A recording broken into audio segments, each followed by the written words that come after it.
biso ezali solo pasi te pamba te ezali likambo ya moto na moto ya memaka kombo na ye. Kombo na ye nani ye, kombo na ye Kongo. Bongo biso tozali banani bandeko, tozali bakongole. Lisanga na biso ezali solo pasi te pamba te ezali likambo ya moto na moto ya memaka kombo na ye. Kombo na ye nani ye, kombo na ye Kongo. Bongo biso tozali banani bandeko, tozali bakongole. Ozala na yo muteke bandeko, kombo na yo kongole. Ozala na yo manianga, kombo na yo kongole. Ozala na yo mumboshi, kombo na yo kongole. Ozala libomu bomitaba, kombo na yo kongole. Ozala monoko likwala, kombo na yo kongole. Bavili bakuta bakuni, bozali bakongole. Mokili na biso esala maboye, Nzambe alinga pe boye. Mokili esala maboye bandeko po Nzambe alinga pe boye. Beto ku Kongo bateleta seno kintwadi. Bungu kintwadi ku Kongo kakiana kani mpasiko. Bayaya ku Kongo bateleta seno kintwadi. Bungu kintwadi ku Kongo kakiana kani mpasiko. Talatinge nteke kwaku mpumbu ni Kongole. Talatinge mumboshi kwaku mpumbu ni Kongole. Talatinge ndari kwaku mpumbu ni Kongole. Talatinge mbembe kwaku mpumbu ni Kongole.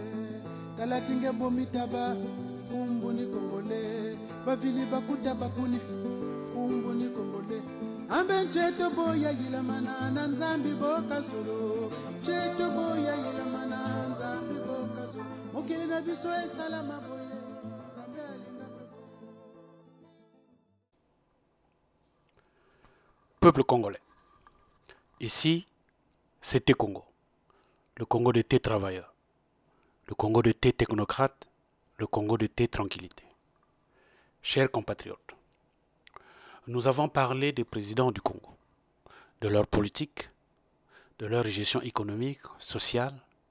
Nous avons parlé de Sassou dans ses incompétences, dans ses crimes politiques et économiques et assassinats.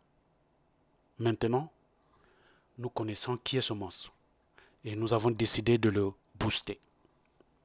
Mais, pour terminer cette partie historique, nous avons décidé de vous parler du pays pour lequel nous nous battons.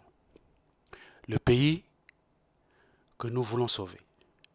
Le pays qui souffre des mortifications causées par Sassou.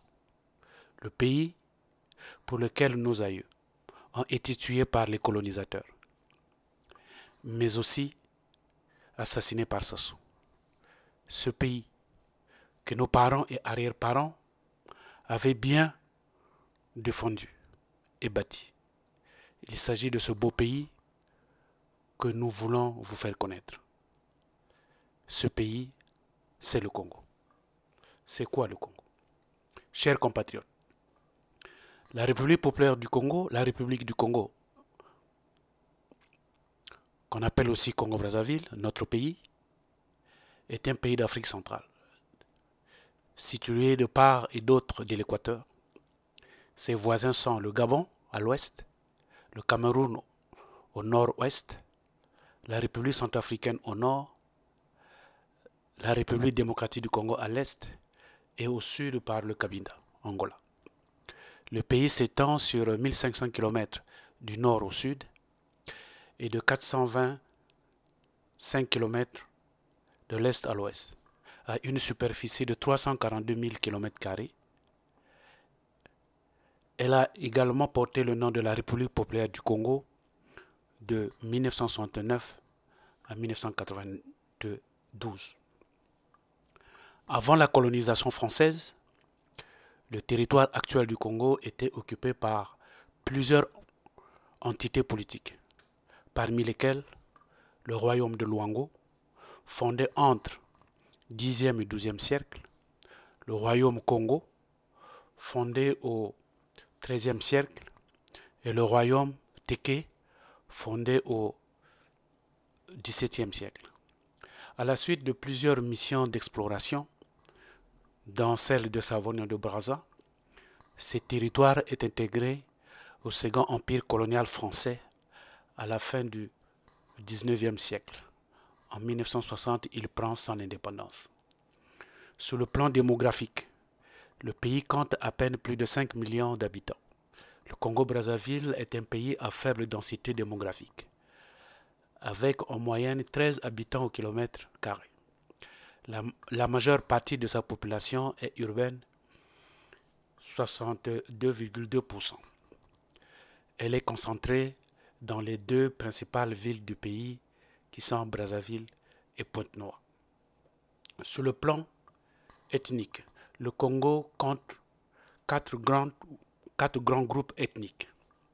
Le groupe Congo, constitué de 48% de la population, au sud et au centre du pays, dans les départements du Poul, la vallée du Niari et du Kwilu. Le groupe Teke, constitué de 22% de la population et s'étend en grande partie au nord et au sud du pays, depuis Brazzaville jusqu'à Pointe-Noire de la côte atlantique. Le groupe Mboshi, constitué de 14% de la population. C'est le troisième grand groupe ethnique du Congo, concentré en majorité dans les régions de la cuvette Est et Ouest. Le groupe Sanga représente 6% de la population, situé plus à l'extrême nord du pays. Il y a aussi les autres groupes, les Mbere, Mbeti, Lokele, ça fait 4,4%, les Eshira, dont font partie les Punu, les Lumbu et les Bouissi, qui comptent à peu près 3%. Les Pygmées, avec 1,6%, les Bombangi, avec 1,6%, les Adouma, 1,5%, les Maka, avec 1,3% et non identifiés 1%. Sur le plan linguistique, la langue officielle de la République du Congo est le français. Il est parlé par 56% de la population congolaise, dont 78% des plus de 10 ans. Les deux langues nationales sont le Kituba, ou bien le Kikongo, mais aussi le Lingala. Viennent ensuite les langues Teke, Lari, Bembe, Vili et plus d'une quarantaine d'autres langues dans les langues pygmées. Sur le plan politique, en 1956, l'abbé Fulbert Yulu fonde l'Union démocratique de défense des intérêts africains, UDDIA. Jean-Félix Tshikaya fonde le Parti progressiste congolais, le PPC, et Jacques Opango le Mouvement socialiste africain, le MSA. Le 21 novembre 1959, l'abbé Fulbert Yulu est élu président de la République du Congo.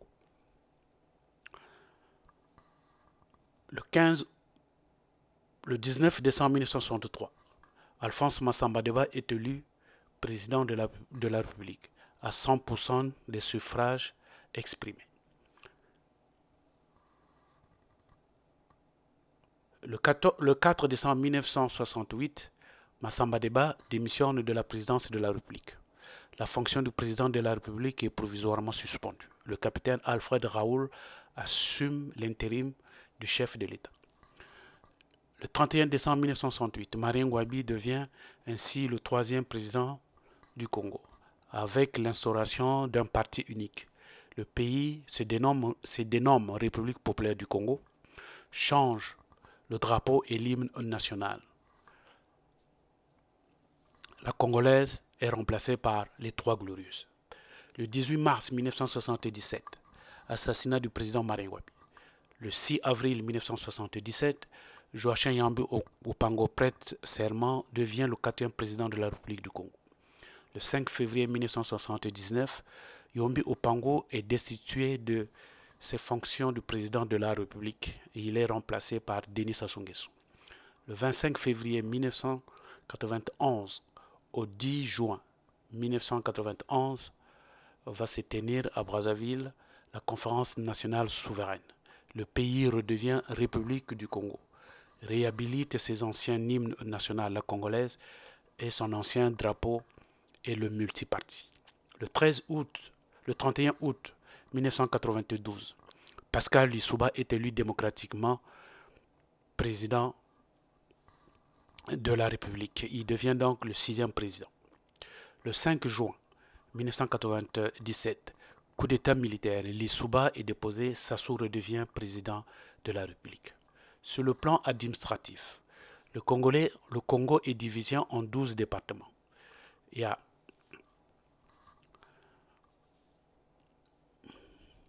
la Bouenza avec 12 260 km², le chef-lieu étant Madingu. Brazzaville, 263,9 km² avec le chef-lieu Brazzaville.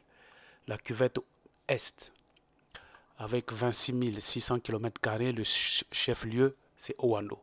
La cuvette Ouest, avec 48 250 km², le chef-lieu c'est Evo. Kwilu, 13 650 km², le chef-lieu c'est Luango. Likumu, 20 950 km², le chef-lieu c'est Sibiti. Likwala, 66 044 km², le chef-lieu c'est Infondo. Niari, 25 925 km², le chef-lieu c'est Dolizy. Plateau, 38 400 km², le chef-lieu c'est Djambala. Poul, 33 955 km², le chef-lieu c'est Kinkala. Pointe-Noire, 1144 km², le chef-lieu c'est Pointe-Noire. Et enfin la Sanga avec 55 595 km², le chef-lieu c'est Ouessou. Sur le plan économique, le Congo est devenu un pays sous-développé, inscrit dans l'initiative des pays pauvres très endettés IPTTE. L'économie congolaise repose principalement sur l'exploitation des hydrocarbures le long de la côte atlantique. Cette activité représente environ 90% des exportations du pays, assurées en grande partie par des sociétés Total, Eni et la Société nationale des pétroles du Congo. Le bois représente une part importante des exportations du Congo, dont la surface est couverte des forêts à près de 60%, pour un total de 21 millions d'hectares. En mars 2017, la dette du pays est estimée à 110% du PIB par le FMI, à environ 8 milliards d'euros. À la fin de l'année 2017, le Congo est ainsi pour la seconde fois en 7 ans au bord de la faillite. Avant l'invasion coloniale, le pays vivait des différents types de gouvernance. C'était les royaumes. Voici les différents royaumes qu'a connu le Congo. D'abord le royaume Luango, fondé entre 10 et 12e siècle. Quelles étaient les limites du royaume Luango? Le royaume Luango s'étendait le long de la côte atlantique, entre le Cap Lopez et la RDC, et le sud du Gabon. De l'enclave de Cabinda, Angola, et la rive nord du fleuve. Dans la RDC, sa capitale était Luango, construit sur le site voisin de Pointe-Noire. Les premiers habitants du royaume Luango étaient les Vili. Les Vili appartiennent aux familles régnantes. Elles habitent la région centrale autour de l'ancienne capitale et de Pointe-Noire. Il y avait aussi les Yombe. Les Yombe sont au sud jusqu'à l'embouchure du fleuve Congo et peuplent l'enclave de Cabinda. Il y avait aussi les Lumbu qui sont à l'opposé au nord-ouest jusqu'à la côte sud-ouest du Gabon. Il y avait aussi les Kuni qui habitent au nord et en amont sur le Kwilu. Il y avait aussi les Punu qui sont encore plus au nord jusqu'au haut de Ngwenye en territoire gabonais. Et enfin, il y avait aussi les Vungu. Quels sont les habitants actuels du royaume Luango? La partie orientale de l'ancien territoire de Luango, où se trouvent les principales mines, est peuplée par les Congo, situés au haut bassin du Niari. Donc là, on trouve les Sundi, les Lari, les Bembe, les Dondo, les Kamba. Mais aussi on trouve les Teke, qui sont installés aux confins nord, dans des zones montagneuses. Et là, on trouve les Obamba, les Nsayi, les Nche, les Lali. Il y avait aussi les Nsangi qui habitent la vallée du Louessé. Le peuple nazi, le peuple Nzabi, s'étire vers le nord au Gabon jusqu'à la rive sud du Haut-Ogoué. Les Mbangwe occupent les pentes de cette vallée et les Ndansa à l'orient par les pygmées Wumbu qui parlent la langue de ces deux peuples. Mais il y avait aussi les Nyanga qui dominent les hauteurs occidentales. Et enfin, on peut citer les Bouissi qui sont dans les Zéchira. Nous allons maintenant vous parler de la chronologie du royaume Luango. Vers 1400, c'est là où il va avoir fondation à Boari des premières dynasties du Luango par conquête des principautés voisines. Au XVe siècle, l'expansion du royaume Luango va s'étendre jusqu'en République démocratique du Congo et à l'Ogoué vers l'est minier. Vers 1518, le Manikongo Alphonse, armé par les Portugais, annexe le Luango à l'Empire du Congo. Au sud de l'Empire Ongola du Ndongo, tente de s'émanciper en 1518, coup d'État qui échoue en 1520. Vers 1565, Njembe mène le Luango à l'indépendance et fonde la troisième dynastie. 1766, révolution des notables esclavagistes de Diosso. La frontière nord recule sur la Nyanga. 1773, fondation à Diosso de la quatrième dynastie. 23 mars 1883, protectorat français, fin de l'indépendance. 1885, crise de succession et vacances du trône. 1886, transfert par décret du ministre des colonies de l'administration royale du Luango au lieutenant-gouverneur du Congo français. Nous allons maintenant vous parler de l'organisation du royaume Luango. Comment était donc organisé le royaume Luango? On trouvait les Mamboma Tiluangu, qui était le premier ministre ou bien le chancelier. On trouvait aussi les Mambu, ou bien le prince héritier. C'était lui le prince héritier. On trouvait les Mafouk, qui était le garant du commerce sur des produits d'importation et d'exportation. Il y avait le Massafi. Lui, il était chargé de l'économie et des finances. Il assurait la trésorerie royale. Il y avait les Makai. C'était lui le capitaine mort. Le mot portugais mort signifie grand ou bien principal. Mais il y avait aussi les Machiyendi, ceux qui étaient chargés des douanes, des tarifs, des règles certaines qui réglaient certains litiges inhérents au négoce. Mais il y avait aussi les Mankaka, Lui, il était chargé de la défense de l'État et dirigeait la Livita, c'est-à-dire la guerre.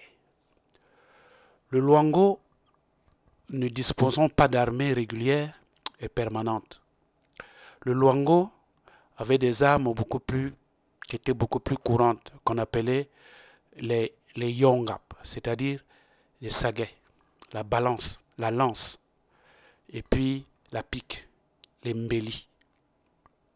Ils avaient aussi les kutelas, le poignard et les mbita manvu, c'est-à-dire les larcs ou bien l'arbalète. Donc c'était ça qui constituait les armes du royaume Luango. Et ça c'était géré par les Makaka. Mais il y avait aussi les Mbindika Luango, c'est-à-dire le ministre de l'Intérieur chargé de veiller sur la sécurité de l'État et l'intégrité territoriale. Il y avait aussi les Makimbe, c'est-à-dire le capitaine de port chargé des eaux et forêts. Il régulait et inspectait les activités de pêche et de chasse. Il y avait aussi le Manimbanze, c'est-à-dire l'intendant du roi. Il y avait aussi les Manimbele, c'est-à-dire le chargé, le messager du chef. C'est lui qui faisait convoquer les justiciables et rendait la justice. Il y avait aussi les Mangofo, c'est-à-dire le ministre des Affaires étrangères établi qui établissait de bonnes relations avec les autres royaumes, tels que le royaume Teke, le royaume Congo et aussi les Ngoyo et les autres. Mais il y avait aussi celui qu'on appelait les Mamputu, c'est-à-dire le ministre de la culture et des arts. Mais il y avait aussi le Ngalampembu ou bien le Konga Makanda, qui est le représentant de Mfumukanda, c'est-à-dire le chef de clan, et de Mfumunchi, c'est-à-dire le gouverneur auprès du roi. Le gouverneur-chef, c'était lui qui le représentait. Voilà comment était composé le gouvernement du royaume Luango. Alors, nous allons vous parler des différents rois qui ont régné dans le royaume Luango. Au XIXe siècle, la fondation du royaume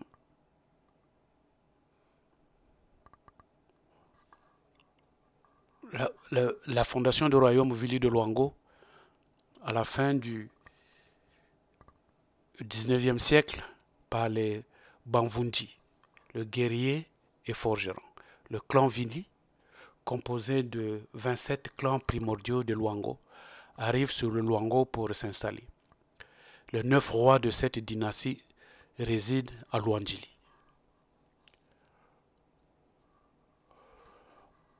D'abord, au 4e, au 14e, au 16e siècle, il y avait le Moé Mwenimbantu. Il régna entre fin 16e et début 17e siècle. Au 17e siècle, Njimbe ou Njembe a régné de 1600 à 1660. Fondateur de la seconde dynastie de Luango.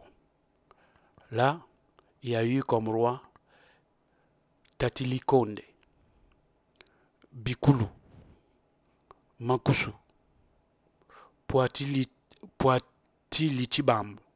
Lichibanga, Nyambi, Mutati, Ngankwe, Mvumbwe, Mbinkulu. Au XVIIIe siècle, Nganke Mvumbe Makoso Manombo est mort en 1766. Il fut le 9e et le dernier roi de la dynastie Bumvanji. Il fut un membre de la lignée royale Nkata. C'est la fin de l'absolutisme royal de la dynastie les Bamvunji, la première de Luango. En établissant de la 4e dynastie basée sur une technocratie féodale, vont régner fin 15e siècle et début 16e siècle Mowe Poiti Ier, en s'imposant suite à une monarchie élective régna sous le nom de Kamunga Kamambu au milieu du XVIIe siècle. Mais il va aussi y avoir comme roi de cette 4e dynastie Mowe Tati Makoso Masonga, Luemba Makoso Manombo, Makoso Mpoati, Poiti Ier, Nyambi Mowe Nombo, Poiti II Makoso, Makoso II Nombo, qui régna sous le nom de Luemba Kambe Ninsiko, Makoso III, qui régna sous le nom de Luemba Mowe Wala. Deuxième crise institutionnelle de Luango, scission de la dynastie régnante en 2 clans rivaux, les Nkondi et les Nkata. Ngulinkama Luembe, il fut un membre de la lignée royale Nkata. Nganke Mvombi Nyambi, il fut un membre de la lignée royale Nkondi. Au 19e siècle, Nkwange Mvwambe Makoso Nsango régna de 1840 à 1879. Il fut un membre de la lignée royale Nkata. Nkwange Mvumbe Mpwati Umbini. Il y aura aussi Yambe Mwisa, Poiti Untomba, Makoso Matukula, Nombo, qui va régner jusqu'en 1874. Ntatu, de 1874 à 1883. Mowe Makoso Chinkoso, de 1883 à 1885. Mowe Prat, son règne fut bref en 1885. Nkwanke Mvumbe Luembolu Nkambisi régna sous le nom de Mvunduku Sala de 1898 à 1900. Mvunduku était le nom de sa mère. Au XXe siècle, Mowe Luembe Lunkombi, Chitambuka Kwankambu. Il y avait aussi Mowe Luembe qui régna au nom de Nsakumatata. Il y avait aussi Mowe Poiti II, encore appelé Mowe Katamatu. Il y avait aussi Mowe Poiti III. Après la mort de Mowe Poiti III, la royauté était abolie par la République populaire du Congo de Marien Ngouabi. Elle est restaurée en 1991 lors de la conférence nationale souveraine. Mowe Tati Ier, qui régna de 2000 au 11 août 2007 sous le nom de Mowe Mayilou, il fut un membre de la lignée royale Nkondi. Mowe Makoso IV, intronisé en 2009, est l'actuel roi du royaume Luango. Il est membre de la lignée royale Nkondi.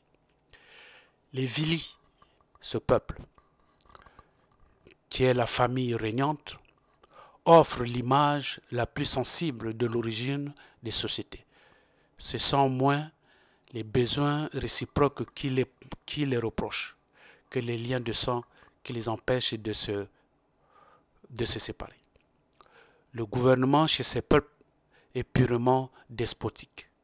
Ils disent que leur vie et leurs biens appartiennent au roi, qu'il peut en disposer et les en priver quand il lui plaît, sans forme de procès, sans qu'ils aient à s'en plaindre. Il lui donne en sa présence des marques.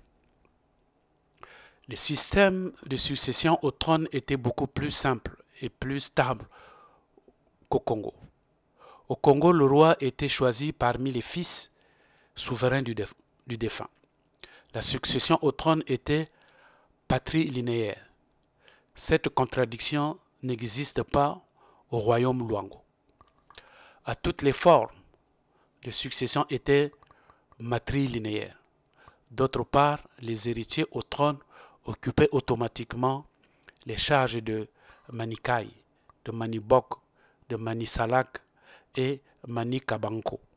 À la mort du Maluango, le Manikai devient Maniluango et le Manibok passait au rang de Manikai et le Manisalak passait au rang de Manibok et le Manikabanko à celui de Manisalak et un nouveau Manikabanko était désigné. La mort du roi n'ouvrait donc pas une crise de régime. Nous allons voir l'agriculture dans le royaume Luango. Les Luango sont surtout cultivateurs. La première culture est à la base sur le manioc, par opposition à la banane plantain considérée comme le pain du riche. Le manioc est si abondant que traditionnellement les Luango ne font pas de réserve. La seconde culture abondante est le pinda, l'arachide. Les nègres s'en servent pour en faire des sauces alimentaires, de l'huile et comme friandise. Ils cultivent aussi la pomme de terre appelée mbalamputu. Ils cultivent aussi de l'igname, des haricots, des épinards, de l'oseille, du piment, du chou, de la tomate, de l'oignon, de l'ail, du maïs et du chicorée, etc. La culture qui surprend le plus les explorateurs européens est celle du tabac. Les hommes et les femmes en fument dans des pipes anglaises. Le palmier tient une place de choix. En pays Luango, il assure par son jus un complément alimentaire riche et savoureux. Son huile sert également à s'enduire le corps, tandis que sa sève est une liqueur de bon goût réservée aux riches. Les gens du peuple se contentent des alcools de fruits fermentés, surtout d'ananas. La papaye est un fruit abondant qui appartient à tout le monde, où qu'elle pousse. Les Luango l'appellent lolo. En revanche, le cola a une forme de valeur marchande et les Luango en consomment en quantité. Les Luango ne mangeaient pas d'œufs. Ils disaient, avec un peu de patience, on obtient un poulet.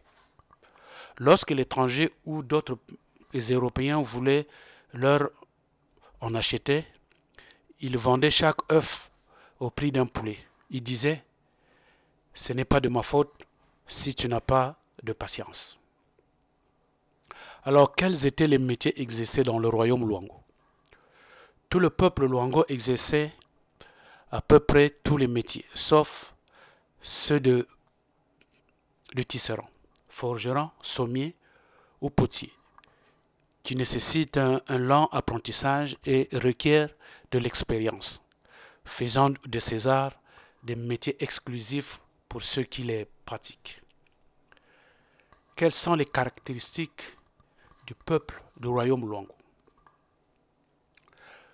Le peuple Luango est défini par les colons en 1773 comme étant très pacifique, simple et plein de bon sens. Il a ses vices, dit-il, mais qui ne sont en rien excessifs par rapport aux autres peuples de la terre. Ils sont d'une grande douceur que les contestations sont rares parmi eux. Ils s'en viennent jamais aux mains. Quand ils perçoivent une contradiction, ils vont trouver un juge qui tranche en instant. La prostitution est presque inconnue en terre Luango. Bien que la langue soit très riche, nous renseigne le missionnaire. Cette exploitation du corps n'est désignée que par un mot portugais. Nous allons parler de la dissolution du royaume Luango. La conférence de Berlin donne le royaume Luango à la France. La même année meurt le roi Makoso Mansangu. La destitution immédiate de son successeur Moué Prast, accusé de meurtre de sa fille, et la crise de succession qui s'ensuit ne se résoudra que 5 ans plus tard. Dans des arguments au ministre des colonies Charles-Eugène Galibet pour signer en 1886 le décret confiant l'administration de Luango au lieutenant-gouverneur du Congo français, intégré 14 ans plus tard à l'Afrique équatoriale française. Voilà ce qui est très succinctement résumé le royaume Luango. Maintenant, nous allons vous parler du royaume Congo. Peuple congolais, nous avons mis sur cette vidéo une carte, c'est-à-dire un concept du royaume Congo. Vous allez le voir pour vous donner une idée comment ce pays était donc organisé. D'abord, nous allons parler des limites du royaume Congo. Les frontières du royaume Congo s'étendaient le long du littoral, l'océan Atlantique, des actuels Angola, RDC, République du Congo et du Gabon. Ces pays correspondent territorialement à d'ex-provinces du royaume Congo. Là, on trouvait les Soyo, les Mbata, les Pumbu, et des ex-territoires vassaux où on trouvait les Luango donc, et les Villiers. Cette partie de l'actuel Angola fut détachée de l'autorité du roi Congo par un groupe d'aventuriers portugais chassés de Mbanza Congo. Mbanza Congo, c'était la capitale du royaume Congo, à cause de leurs activités de commerce d'esclaves qui n'approuvaient plus le peuple Congo. En se réfugiant donc dans cette partie du royaume du Congo, les aventuriers portugais firent assassiner Dongo, le gouverneur nommé par le roi, avant de procéder à la sécession. Quelques années plus tard, un des fils de l'ancien gouverneur Dongo, dénommé Ngola, fit organiser une contre-attaque contre les Portugais qui se réfugièrent dans des terres de Sao Tomé. Ainsi, l'Angola devient le chef de cette partie du royaume Congo. C'est de là que provient l'appellation originale de ce pays Ngola que les Portugais appelaient Angola. Dans la partie ouest de l'actuelle RDC, le royaume du Congo s'étendait du littoral de l'océan Atlantique jusqu'à la rivière Kwango, soit toute l'actuelle province du Bas-Congo et une partie d'actuelle de province de Bandundu jusqu'à la rive du fleuve Kwango. Le fleuve Kwango, c'est celui qu'on appelle le fleuve Zaïre. L'actuelle ville de Kinshasa était un territoire à part entière du royaume Congo, qui s'appelait Mpumbu, et dont les chefs de terre étaient des clans Lukeni, Lufunga et Teke. Les Wumbu n'étant devenus un clan de chefs de terre que bien après. Tous les peuples de l'actuel territoire de Kwango, dans l'actuelle province de Bandundu, les Yaka, les Lonzo, les Mbata, les Soukou et autres, sont des Bakongo et n'ont rien en commun avec les autres ethnies de Bandundu actuelles. Dans l'actuelle République du Congo, en dehors de la partie nord, tout le reste du pays était en territoire du royaume Congo. Au Gabon, il faut intégrer à cette estimation de l'étendue de l'ancien royaume du Congo tous les territoires frontaliers avec la République du Congo et ceux du littoral de l'océan Atlantique. Le pouvoir Congo avait pour ambition le contrôle du littoral de l'océan Atlantique pour l'exploitation du sel marin et des coquilles. Nkodia, qui était sa monnaie.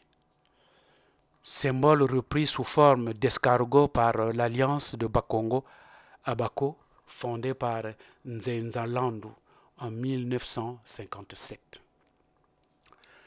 Comment donc était l'organisation administrative du Royaume Congo?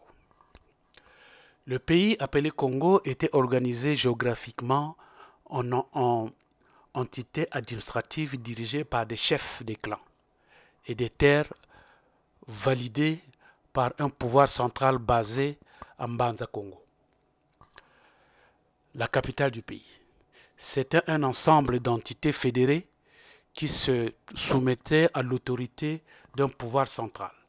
Cette fédération rassemblait 4 entités politiques au XVIe siècle. Il y avait Nzita Dianza, il y avait Congo Diampangala, il y avait aussi Congo Diamulaza et enfin il y avait le Congo Diampanza.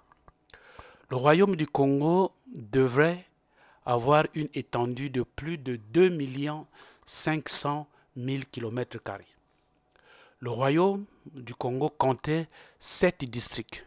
Ce sont ces districts que les Européens ont pris comme royaume. C'était le Ngoyo, le Kakongo, le Kongadiampanzu, les Nsundi, les Mbamba, les Mpemba, les Italianza, qu'on appelait aussi Congo-Dianza. Généralement, les chroniqueurs européens réduisent le territoire du Congo aux seules dimensions de sa province capitale, qui est donc Zitarianza, dont le chef-lieu était précisément Mbanza Congo, où le Mwele ou le Mwene recevait les ambassadeurs étrangers. D'ailleurs, l'on sait désormais que l'Angola faisait partie de la fédération Congo-Dianza jusqu'à ce que Paul Diaz y arrive en 1574 et y organise une sécession. Quels sont donc les mythes des origines du royaume Congo? L'ancêtre primordial, Nkaka Yakisina, de Bakongo serait une dame nommée Nzinga, fille de Nguvu et épouse de Nimi. La société traditionnelle Congo étant matrilinéaire, à l'instar de tant de sociétés africaines dites bantou, on conçoit que son aïeux primitif fut nécessairement une femme. Sinon réellement, au moins c'est symbolique. Nzinga aurait eu 3 enfants, 2 garçons jumeaux et une fille, respectivement, qui étaient Mvitanini, Mpanzouanimi et Lukenilwanimi. Les 4 noms primordiaux de l'ancêtre de ces enfants tiennent lieu également d'appellation pour les 4 Louvila initiaux, c'est-à-dire les lignages ancestraux des Bakongo. Les frères et les autres collatéraux de Nzinga en Kougou ont reçu la fonction de maître de terre. Mbanzouanimi était réputé intrépide, habile de ses mains et excellent agriculteur. C'était également un Ndambankolo, c'est-à-dire un excellent mineur. Lukeni se distinguait surtout par sa beauté et sa fécondité, qui lui donna une nombreuse progéniture, dont elle aurait excellé dans l'éducation. D'où son surnom Mungoyo Yantende, c'est-à-dire la belle aux 1000 chances. Elle hérita aussi le nom de sa mère Nzinga. Mvitanimi était l'aîné des enfants Nzinga. On l'appelle également Masamba ou encore Ntsaku. Ses descendants sont les Kinsaku. À eux sont dévolues les fonctions de médiation, aussi bien spirituelles que politiques. Messagers, négociateurs, diplomates, voire intercesseur auprès des ancêtres. Les Louvila primitifs auraient occupé d'abord le territoire du Congo-Diampangala sous l'autorité spirituelle et politique de Mvitanimi. Ils investissent progressivement cette région, une vaste plaine très ensoleillée et riche en minerais, traversée par le fleuve Nkwanza, qu'on appelle Nzari ou le Zaïre. Ils y fondèrent diverses agglomérations, notamment Mpangala, Manzika, Ngoyo, Mpemba, Luangu, Nsundi, Mbinda, Mpembe, Mpamba, Mpangu, qui sont devenus les Louvila. Le Louvila définit l'arbre géologique d'une ethnie. Il a pour avantage d'éviter la consanguinité. La consanguinité est le résultat d'une reproduction sexuée entre deux individus apparentés pour un descendant donné. Elle est d'autant plus importante que le lien de parenté entre les géniteurs est étroit. Scientifiquement, il a été démontré que la sanguinité est une des causes de manque de la mélamine. La mélamine est le pigment qui donne sa couleur à nos cheveux, nos yeux et nos peaux. Ceux qui souffrent de ce manquement, ce sont des albinos. Voilà pourquoi, dans le royaume Congo, pour éviter la naissance des albinos, qui étaient vus comme une malédiction, ou qu'il fallait enterrer immédiatement, qu'il fallait enterrer vivant, il fallait donc tenir compte de Louvila. Pour se marier, les descendants tenaient compte de Louvila. Un Bantou doit se définir selon son Louvila. Moi qui vous parle, je suis de père Mouchimvimba et de mère Mouchindamba. Étant donc d'une tradition matrilinéaire, je suis défini comme Mouchindamba Mwanankwamvimba. Écoutez cette chanson.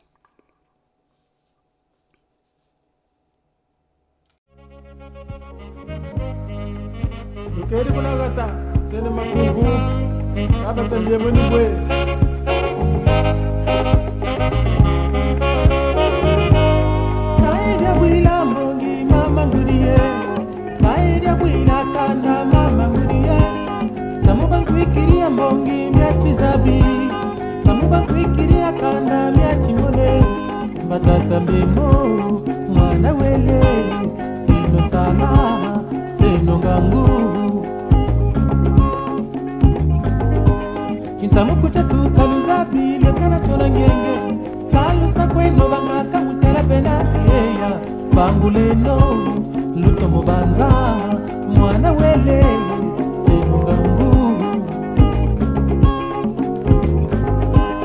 menonte kolo bisichunga mwana kavimbae bandaliani kushingoyi ikana kongo tambila na makanda choza zingi bisimvimbae tata bimba na makala ya bimba ya mamu tata webatele bichichunga na bichingoyi bichikaunga na bichikwimba bichindamba bichimbanzu apa zwidekele bichinsundi na bichinsembo bichimbanda atata makondo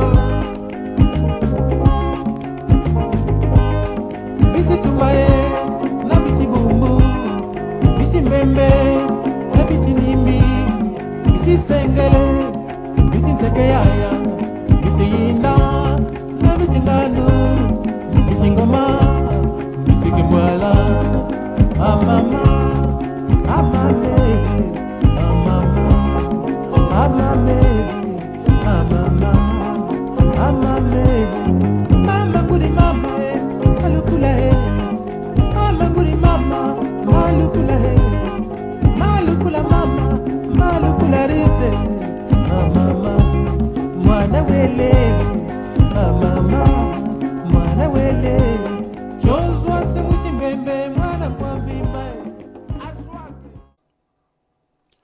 Eh oui, peuple congolais, dis-moi ton Louvilat, je te dirai qui tu es.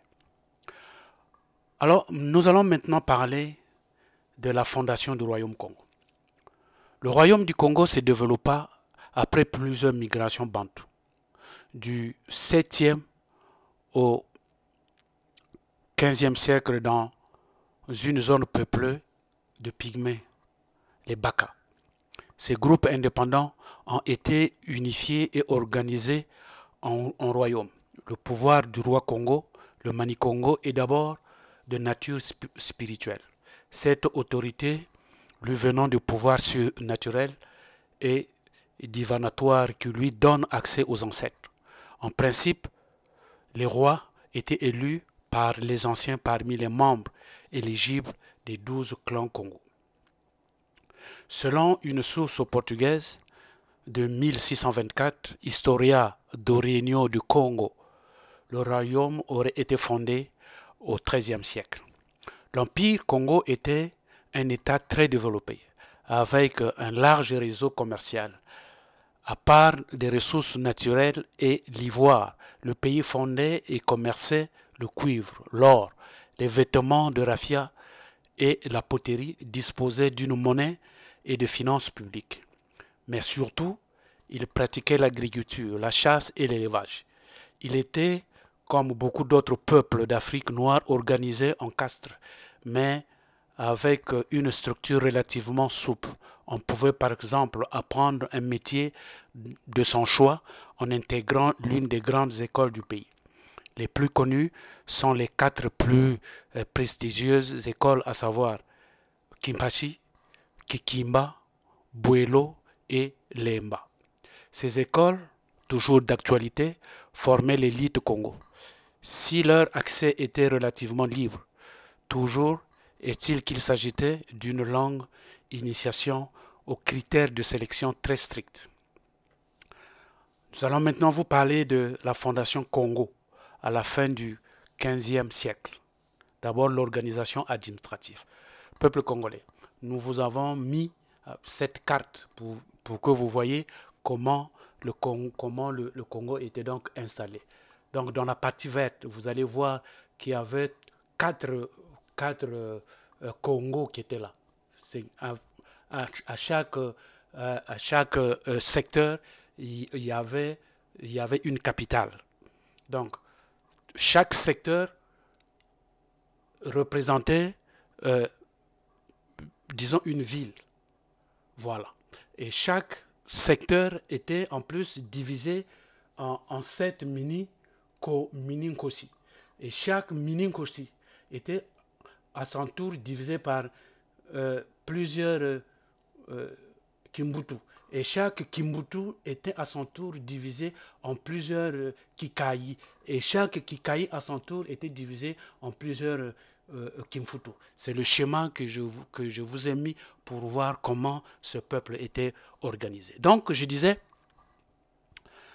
les fondateurs du Congo ont conçu leur pays comme un grand cercle ayant 4 secteurs et pourvu d'un gros noyau, dans le sens contraire des aiguilles d'une montre.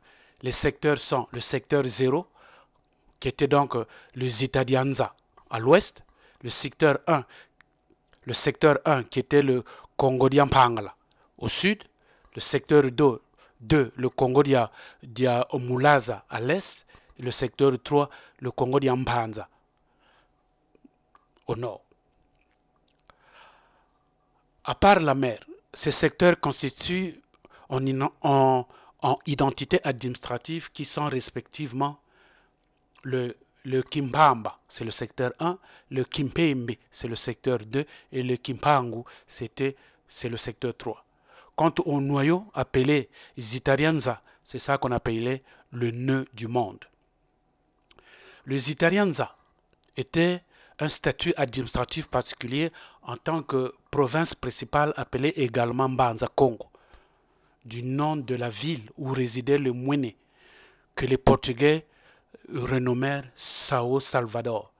Littéralement, Mbanza ou Nganda signifie chef-lieu ou capitale. En sorte que Mbanza Congo se traduit par capitale de Congo. tout comme Mbanza Nsundi signifie le chef du Nsundi. Voilà pourquoi vous voyez des villages comme Mbanza Ndunga, Mbanza Kubatika, Mbanza Mpuri, etc. Les Kimbamba, c'était donc le chef du secteur 1, celui de Mbanzaria Mpanza, Mbanzaria Mpangala au sud. Et le Kimpembe, c'était le chef lieu du secteur 2 de Kongoria Mulanza à l'est. Le Kimpangu était le chef lieu du secteur 3 du Kongoria Mpanza au nord. Le Mbanza Congo, lui, était donc la capitale politique du chef-lieu du secteur 0, qui était donc le Zitarianza à l'ouest. Ces secteurs formaient une fédération politique nommée Congorianza ou encore Congo Dianto-Otela. Chaque secteur comportait 7 Kinkonzi, des subdivisions que je vous ai mis donc sur la carte, et que chaque Kinkonzi comptait plusieurs Kimbunku. Et chaque Kimbunku comptait plus de nombreux Kinkai. Et chaque Kinkai était constitué de plusieurs Kimfuku. C'est la carte peuple congolais que je vous ai mis pour comprendre comment ces gens-là, ils étaient vraiment très structurés à l'époque. La capitale de Kongoria Mpangala, le secteur 1, était appelée Mbanza Mpamba. Et la capitale de Kongoria Mulanza, le secteur 2, était appelée Mbanza Mpemba. Et la capitale de Kongoria Mpanza, le secteur 3, était appelée Mbanza Mpangu. La capitale de toutes ces capitales était la capitale Mbanza Congo, appelée Zitarianza, ou alors Kongorianza, ou encore Kongoriantotela. C'est ça qu'on appelait la capitale. Donc, que ce soit Kongoriantotela, qui veut dire la même chose, Kongorianza, ou bien Nzitazanza, ou bien Mbanza Congo, c'était ça la capitale du royaume Congo. Les entités politico-administratives du royaume du Congo iront de triade en triade. Dans chaque triade, disposait toujours en position d'un homme couché dont la tête se trouvait au nord. Les descendants de Nzinga occuperont toujours le sud, c'est-à-dire le Congo d'Yampangala, et ceux de Nsaku, le centre, occuperont le Congo d'Yamuzala, et enfin ceux de Mpanzu occuperont le nord, c'est-à-dire le Congo d'Yampanza. Ces régions ou territoires, selon qu'ils appartiennent au Nzinga, ou au Nsaku, ou au Mpanzu, portent une dénomination suivante. D'abord les Nzika, ceux qui avaient la tête vers le sud. Ils portaient les noms de Mpamba, les Nkoyo, les Manzika, les Kinanga, les Mbinda, les Kambinda, les Mpangala et les Kiyangala. Maintenant, deux, les Nsaku, ceux qui avaient la tête tournée vers le centre. C'était les Mpemba, les Kakongo, les Mbata, les Nsanda, les Nzombo, les Lemba, les Kiyaka, etc. Maintenant, il y avait aussi les Mpanzu, ça c'est le 3, ceux-là qui portaient la tête vers le nord. Et là, on trouvait les Mpangu, les Nsundi, les Mvangu, les Luangu, les Ntsongo, les Ntsuku, les Mpumbu, les Ndongo, les Ndondo, les Nyombe, les Kimbangu. Cette originalité de cette complexité structurale de l'organisation du territoire Congo surprendront l'intelligence de nombreux étrangers européens. Ce qui explique beaucoup l'imprécision ou erreur d'appréciation dans les chroniques d'époque. Les pays avaient une superficie d'environ, nous l'avons dit, de 2 500 km² au XVIe siècle, soit la moitié de la superficie de toute l'Europe occidentale. On comprend que sa structure confédérale favorisa son dépeçage par l'Européen après d'innombrables intégrés sécessionnistes au cours des siècles suivants. Ainsi, Nagui, à partir du XVIIe siècle, de cette vaste construction politico-administrative, une myriade d'états-majors autonomes sous l'effet des bouleversements engendrés par l'économie négrière atlantique. Voilà, peuple congolais, comment ce peuple était déjà organisé à l'époque. Et nous allons maintenant vous parler de l'organisation politique du Royaume Congo. L'autorité politique suprême du Congo-Nyanza pouvait être nommée de diverses manières. D'abord, Ntumi, qui était le chef militaire, Mwene, celui qui pourvoit aux besoins du peuple, Mfumu, celui qui est responsable au sens administratif comme au sens social. Le cabinet de Mwene comporte divers fonctionnaires, notamment le Mankata, c'est-à-dire celui qui est le proposé aux affaires militaires et de guerre. Le Néantuma, le proposé aux armes et à la défense du Congo. Le Mbenza Congo, le proposé aux affaires de la justice. Et le Nempungi, le chef de la musique du palais. Wavadidintumi, Ntinu, c'était lui le sculpteur attiré de Ntuni, c'est-à-dire du Mwene. Cette configuration est hiérarchique et reproduite aux échelons inférieurs, de telle sorte que dans chacune des 4 grandes circonscriptions politiques possède ses proposés de la défense, justice, etc. Tout comme les 28 Kinkosi comportent aussi les leurs. Les calendriers. Nous allons parler du calendrier dans le Royaume Congo. Comme dans beaucoup de régions d'Afrique centrale ou de l'Ouest, un calendrier bâti sur la semaine de 4 jours était en vigueur. 3 jours ouvrables et 1 jour pour le marché. L'heure était déterminée en fonction de l'inclinaison de l'ombre de la tige placée au centre d'un cercle tracé sur la terre. Donc la semaine comptait 4 jours. Le mois comptait 7 semaines et l'année comptait 13 mois plus 1 jour.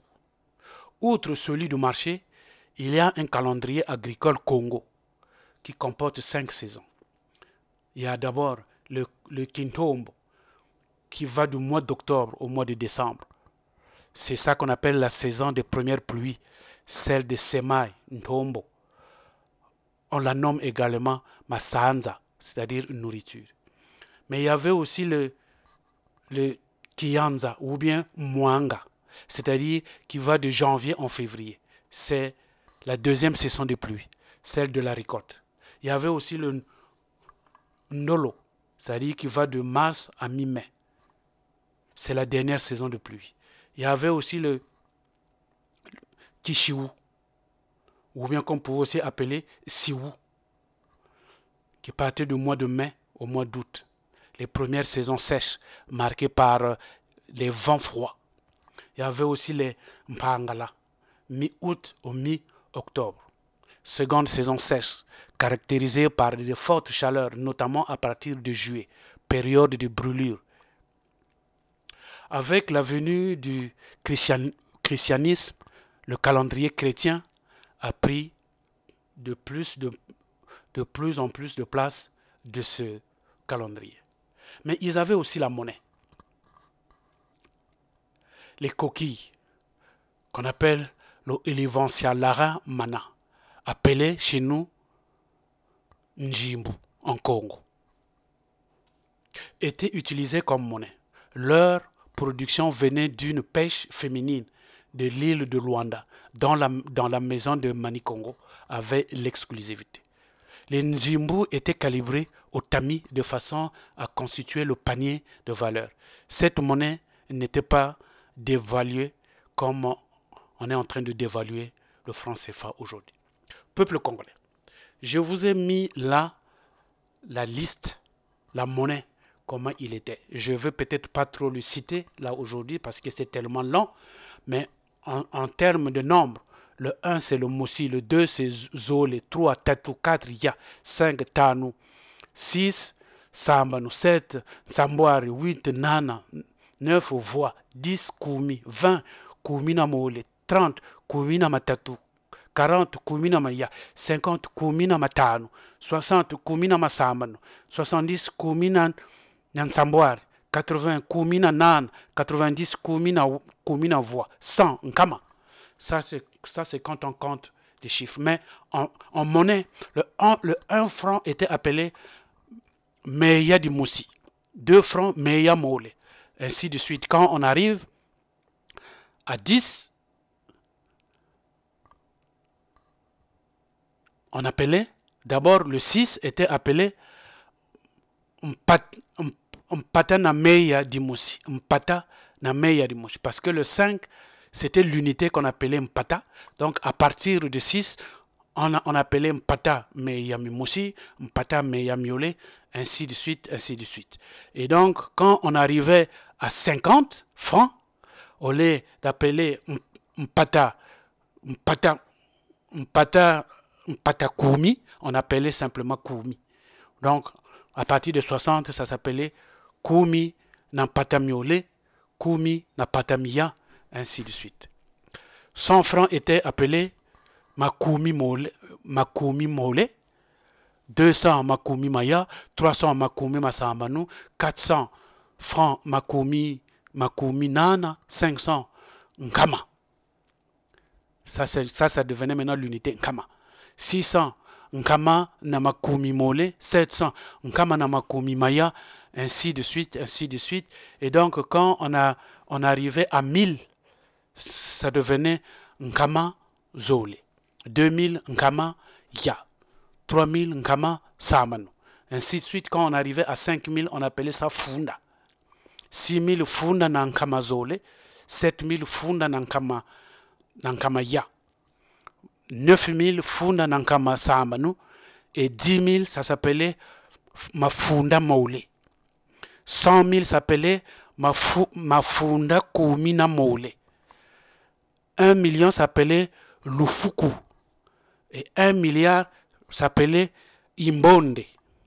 Voilà, peuple congolais, je vous ai mis la liste là-dedans pour pouvoir les voir. Alors donc les Nzimbu ont été peu à peu surplantés par les Kori importés du Zengabar. Le Zengabar, c'est donc le Zengabar qu'on appelait aussi les Nzaï, ou voire les Nzingom, ou la côte Chouaili, qui sont des anciennes appellations de la partie de la côte de l'Afrique orientale, là où se trouve la partie d'aujourd'hui qu'on appelle la Mozambique, la Tanzanie, le Kenya et la Somalie. Donc ces sangs-là, donc ces francs-là qui sont venus surplanter donc les Nzimbu.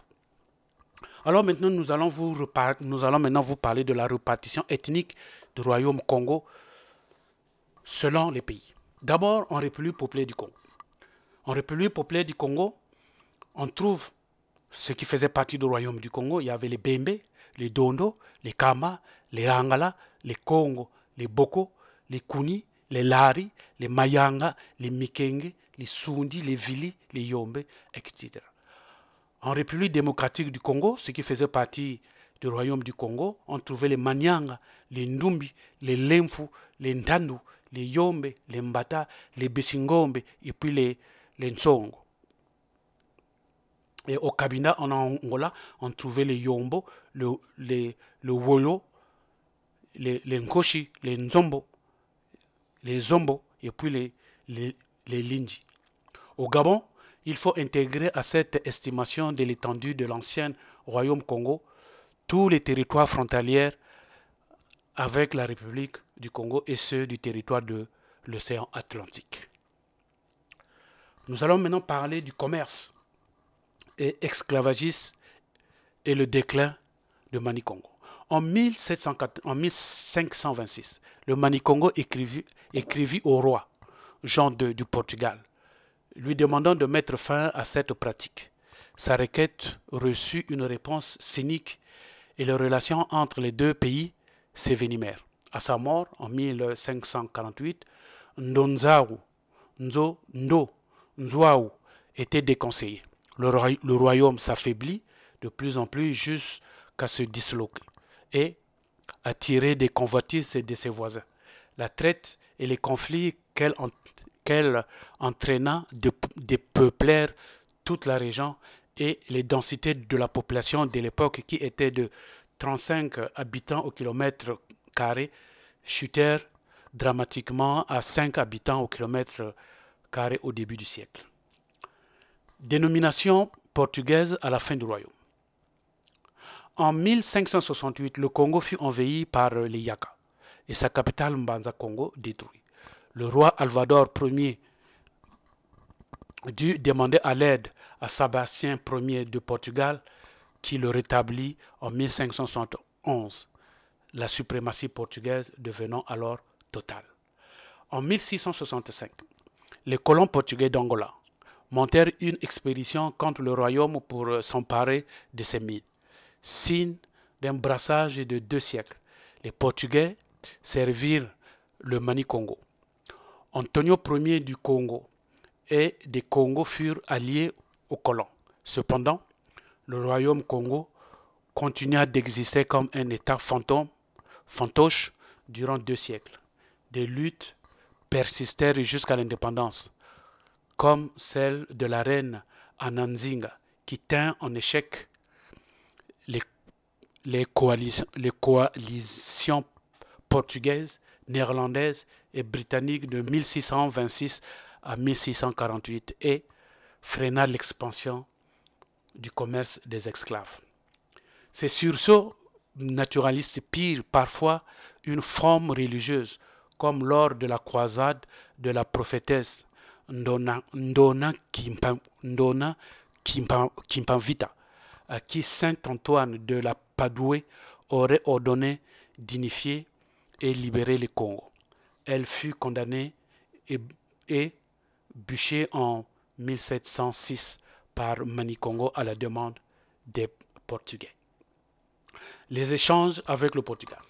En contact avec le Portugal dès le XVe siècle, le Congo devient vite le Congo, c'est-à-dire le royaume ici je parle, devient le plus grand État de la région. Fort de ces échanges commerciaux, plantes comestibles importées d'Amérique, l'huile de palme locale, ivoire et des kauris, c'est en cherchant un passage pour pénétrer dans l'océan Indien que les Portugais le découvrirent. Les premières relations qui donnèrent lieu à des échanges d'ambassadeurs entre Lisbonne et Mbanza Congo, la capitale du royaume. Des jeunes du royaume du Congo partirent même faire leurs études en Europe. Et en 1513, un des fils du roi de l'époque prononça un discours en latin devant le pape. Dissolution du royaume Congo. À la conférence de Berlin de 1884 à 1885, les puissances européennes se partagèrent l'Afrique. Le Portugal, s'appuyant sur des traités antérieurs signés avec l'Empire Congo, revendiqua une souveraineté sur ces territoires. Léopold II de Belgique reçut à titre personnel 2,5 millions de kilomètres carrés, qui sont devenus l'État indépendant du Congo, RDC. Au nord-est de l'État ainsi formé, 500 000 km revinrent à la France. Il s'agit du Congo-Brazzaville. En 1914, après une révolte, le Portugal abolit le titre de roi du Congo. Nous allons maintenant vous parler du royaume Téké, qu'on appelle aussi le royaume Thio, ou le royaume Anziko, ou le royaume Makoko.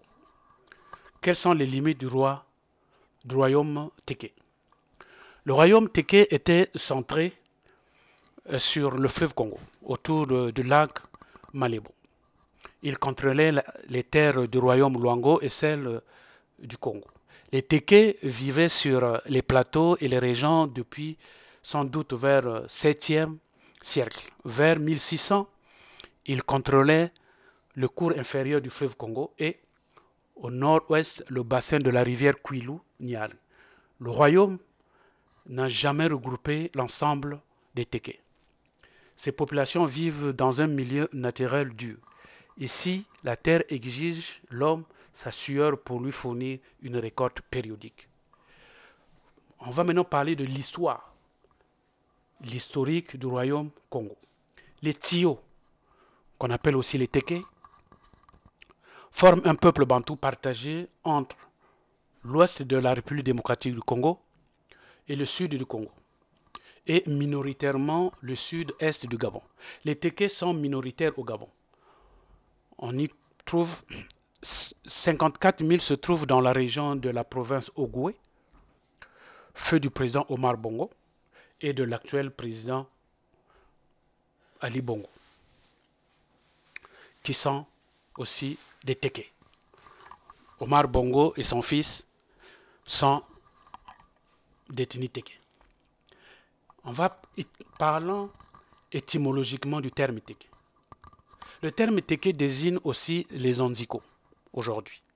Il est parvenu entre fin 16e et le début du XVIIe siècle. C'est à cette époque que l'Afrique centrale a connu un trafic intense avec l'arrivée abondante des Occidentaux, au point que les Onziko échangeaient leur contre des produits précieux, qui étaient le sel, des fusils et des verreries. Chronologie simplifiée du royaume Teke. Au 5e millénaire avant Jésus-Christ, occupation des plateaux et des collines Bateke par des chasseurs-cueilleurs. Au 5e siècle avant Jésus-Christ, apparition de la céramique et de la culture des palmiers, début de la sédentarisation. Au 1er siècle, apparition de la généralisation du travail du métal. Entre 11e et 12e siècle, expansion du travail du fer. Apparition de la nouvelle forme de la céramique implantation Teke. 1491, les Portugais envahissent le royaume Congo. Son roi, christianisé, part en guerre contre les Anziques. En 1529, les Teke sont impliqués dans la traite esclavagiste. De 1566 à 1567, les Teke attaquent le royaume Congo. De 1579 à 1583, le séjour du Portugais Duarte Lopez, qui communique de précieux renseignements sur les mines de cuivre du royaume. Vers 1630, intensification de la traite esclavagiste, développement du port de Luango.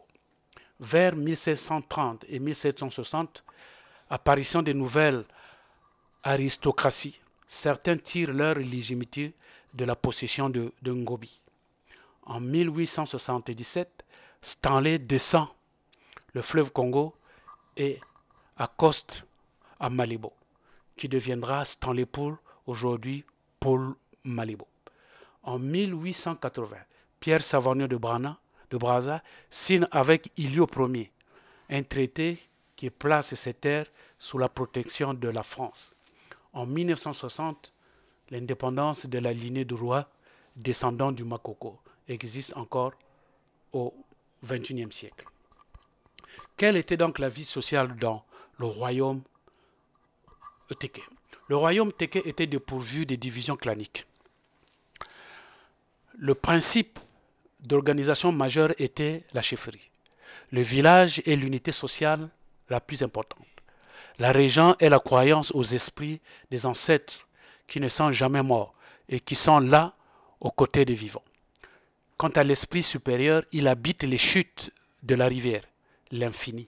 C'est l'Nkwembali qui protège le royaume et sert le roi. Les esprits peuvent agir partout et au service de l'homme disposant d'un sanctuaire approprié.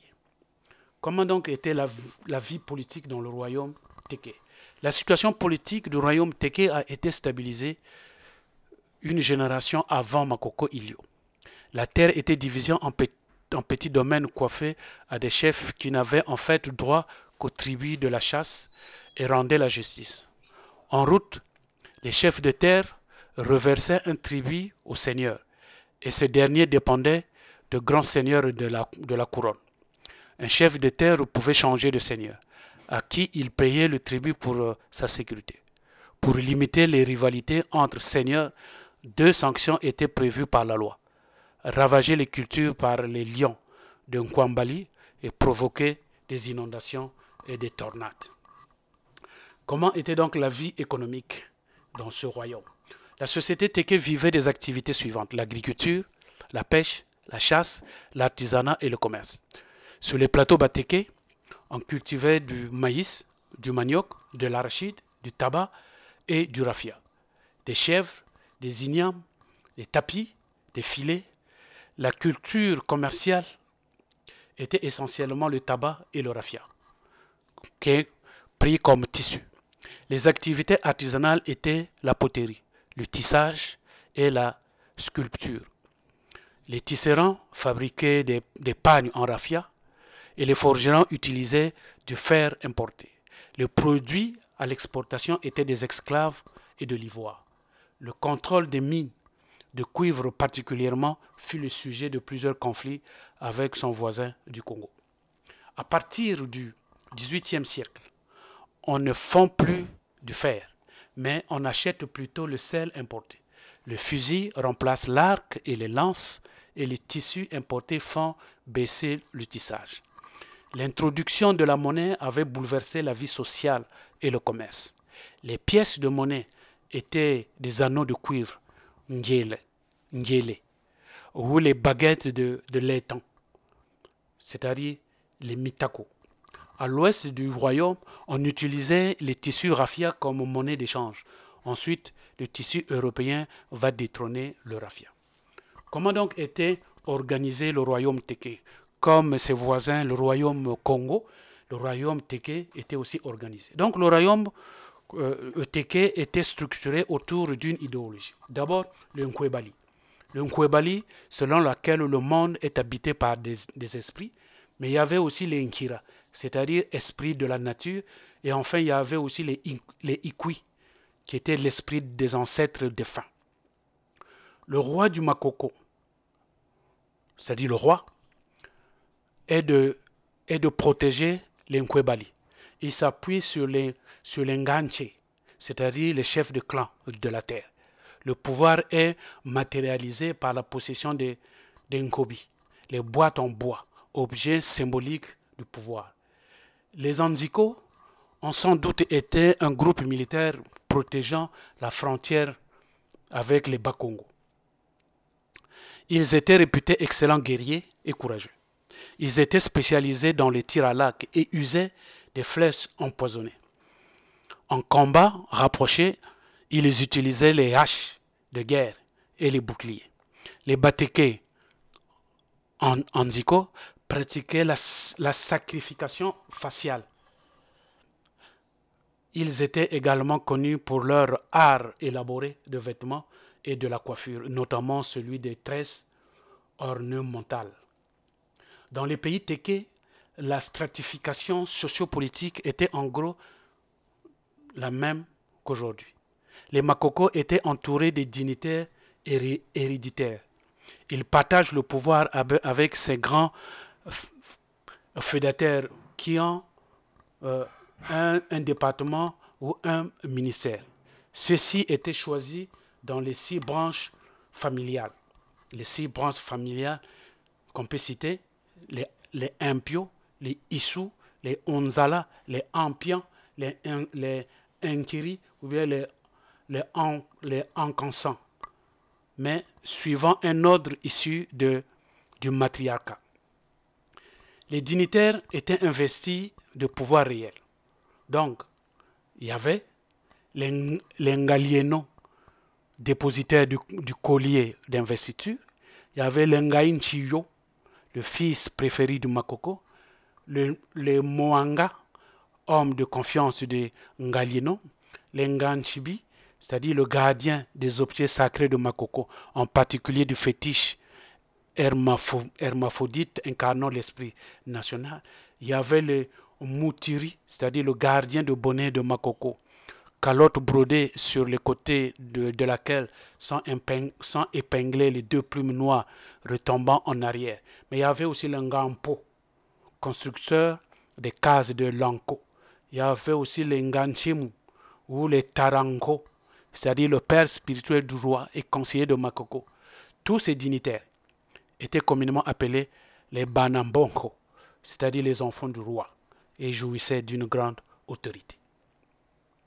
Maintenant, nous allons vous parler de la composition de la population du royaume Téké.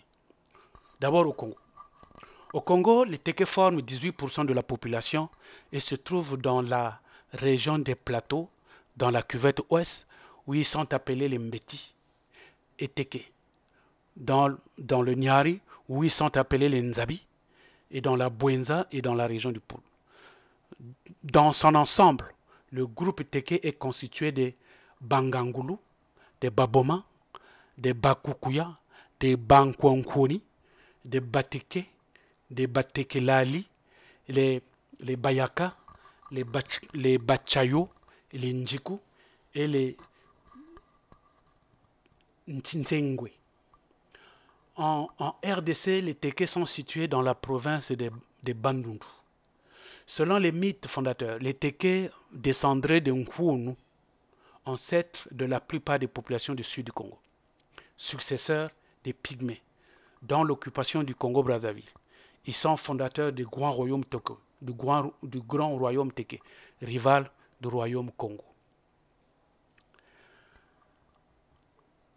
Comment devient-on roi Téké? Comme les autres royaumes africains, celle du Congo est élective.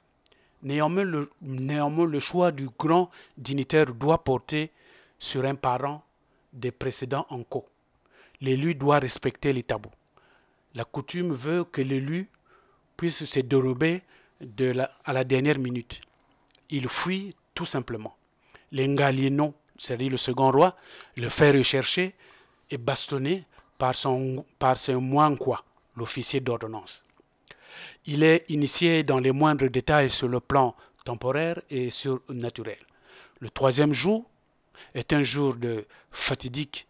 Si le futur roi le dépasse, c'est le signe que l'esprit supérieur du royaume ainsi que ses propres ancêtres l'agréent. Sinon, il doit mourir, tué par des esprits qui se libèrent des attributs au royaume. Le futur roi acquiert d'autres attributs de sa puissance. Des plumes rouges du Nkuwo, le perroquet, considéré comme le roi des oiseaux. Les plumes mauves de l'engoulement, une peau de lion, son bâton de commandement, un bonnet brodé, et enfin le grand collier en cuivre orné de 12 points représentant le nombre de ses grands fédataires. Enfin, le 9e jour, celui de l'investiture publique, le roi sort en grand pompe de sa retraite à l'heure où il y est entré. Devant le peuple assemblé, le Ngalieno lui passe au cou le grand collier et lui remet tous les insignes de sa charge. Il le présente ensuite au Nganchimu qui proclame le nom du nouveau roi. Le royaume Téké est tombé en 1880 suite à l'exploration du pied savonneur de Brazza pour le compte de la France, quand leur roi Ilio Ier conclut un traité dit traité Makoko le 10 septembre 1880 avec celui-ci afin de placer son royaume sous la protection de la France. Nous allons maintenant vous parler comme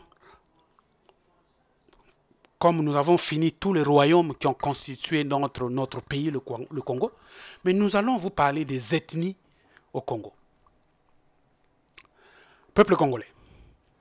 La République du Congo offre un exemple intéressant du point de vue des appartenances ethniques. Dans la vie politique, la population congolaise comporte une mosaïque d'ethnies reparties en deux grandes familles, les Bantous et les Pygmées. D'abord les Bantous. Les Bantous sont composés de plusieurs grands groupes ethniques qui sont éparpillés sur toute l'étendue du territoire. Et il y a aussi les Pygmées, se trouvent principalement concentrés dans la grande forêt. Actuellement, la population congolaise se compose de 8 grands groupes ethniques regroupés en 5 ensembles. Les 8 grands groupes sont les Congo, les Téké, les Mboshi, les Sanga, les Maka, les Kota, les Erisha et les Ubangwe. D'abord, nous allons vous parler des groupes ethniques qui sont implantés dans la partie nord. Donc, dans la partie nord, on compte 5 groupes ethniques qui sont les groupes Mboshi, les groupes Sanga, les groupes Maka, le groupe Kota et le groupe Ubanguin.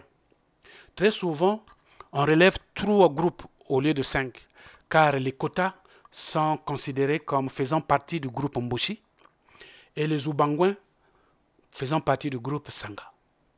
Alors maintenant, c'est quoi le groupe ethnie Mboshi?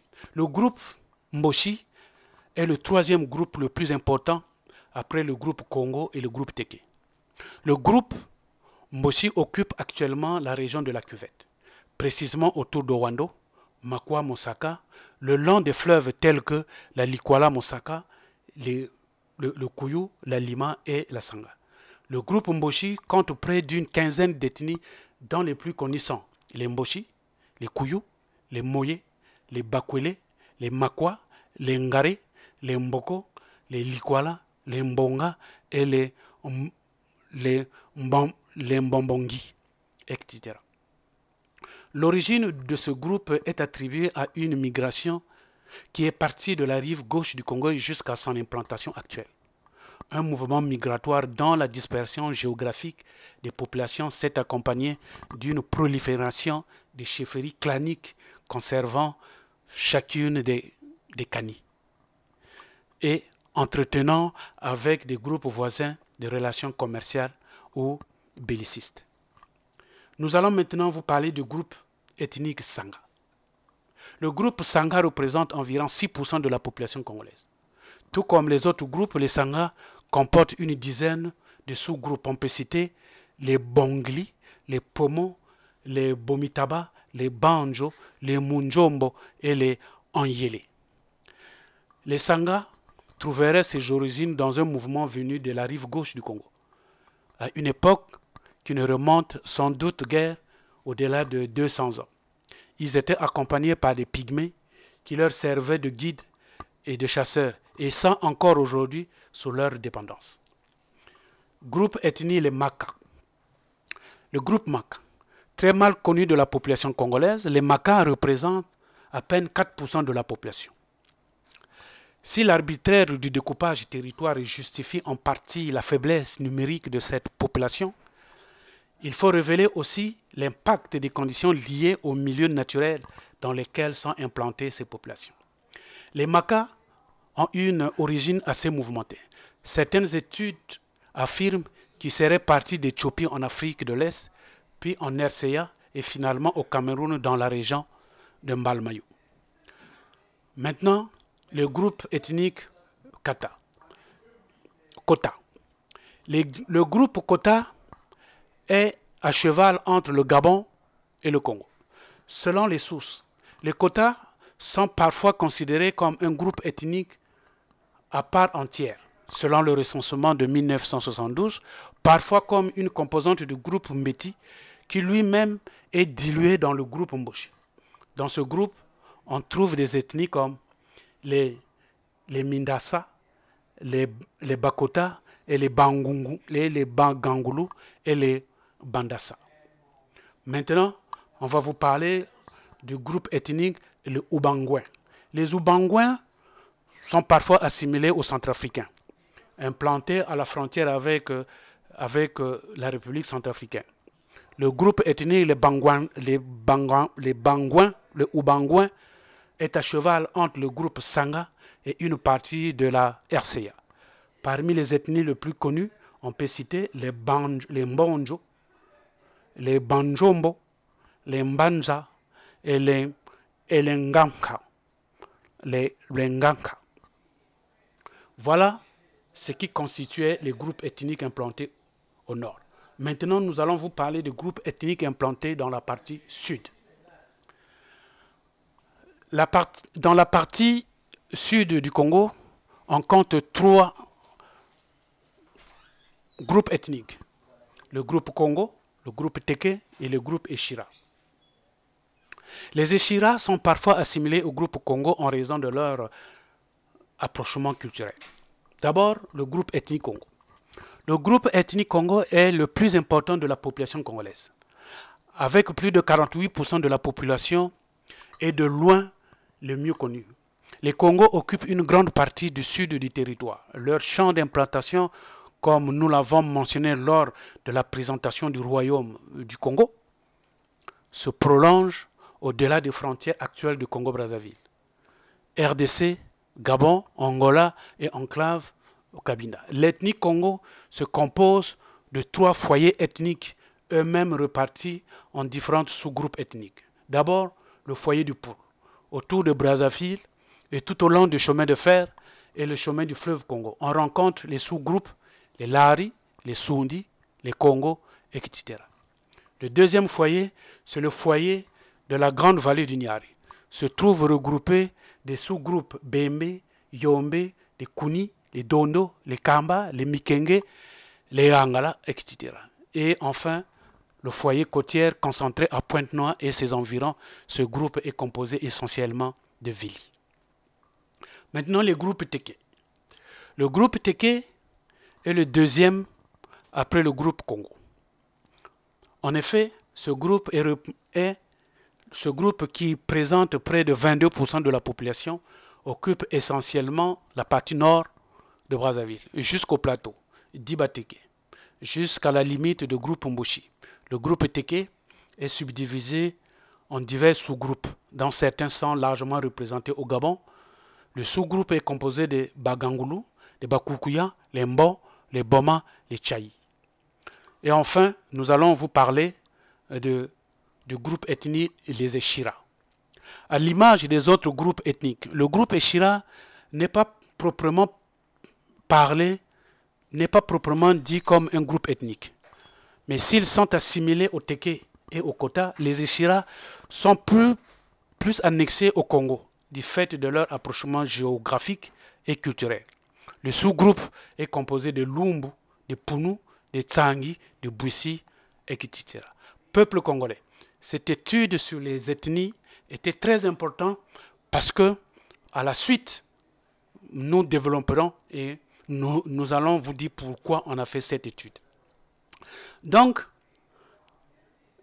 aujourd'hui, la répartition de la population par rapport à ces ethnies donne, quand on prend les Congos avec les Eshira, on trouve 51% de la population. Vous allez voir sur la carte que nous avons montrée. Les Teke ont 52% de la population. Les Mboshi, auxquels on a annexé les quotas, se retrouvent à 14%. Les Sanga, auxquels on a annexé les Oubangiens, ils se retrouvent à 9% de la population. Et enfin, les Maka se trouvent à 4%. Voilà, peuple congolais, comment a été fait notre pays. Peuple congolais. Voilà ce que le Congo nous a donné comme héritage, nous a présenté. Comment nos parents ont dirigé, ont géré, ont reparti, ont structuré notre pays. Ce beau Congo, qui est fondé sur ses valeurs, qui est fondé sur ses mœurs, sur ses coutumes et sur ses us. Un Congo où le vol, les tueries étaient un crime, où le respect du bien public était inculqué, où la vie humaine était sacrée, où nul n'était au-dessus de la loi, où l'éducation et la santé étaient pour tous, où l'eau était à la portée de tout un chacun, où il était merveilleux de vivre, où notre hymne national nous rappelait que le soleil s'est levé et le Congo resplendit et une longue nuit s'achève. Mais aujourd'hui, les espoirs sont atténués. Le Congo s'est vu détruit de ses valeurs, ses mœurs, coutumes et us. Dans les veillées mortuaires, on voit des filles exhiber la nudité. Les garçons tuent à plaisir sans être inquiets. Où les tueries sont maintenant constitutionnalisées, où les vols et les viols sont devenus normaux. Le Congo, où l'avenir des jeunes est voué à l'échec. Le constat amer fait par les Congolais ne laisse pas indécis. Nous devons le sauver. De son côté, bien qu'il ait détruit le Congo jusqu'à sa moelle, Sassou veut nous imposer un autre Congo. Mais de quel Congo s'agit-il? La réponse à cette question fera l'objet de la prochaine vidéo. Merci.